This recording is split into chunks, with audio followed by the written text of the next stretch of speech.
எனக்கொரு மகன் பிறப்பான், அவன் என்னை போலவே இருப்பான். தனக்கொரு பாதையை வகுக்காமல் என் தலைவன் வழியிலே நடப்பான். எனக்கொரு மகன் பிறப்பான், அவன் என்னை போலவே இருப்பான்.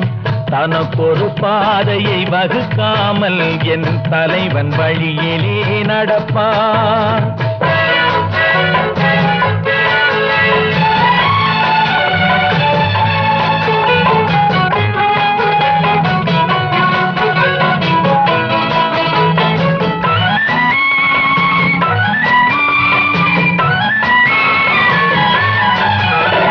நேற்று நாம் வாழ்ந்த வாழ்க்கை வீதம் பார்த்து மனித குலம் வாழ உழைப்பான்.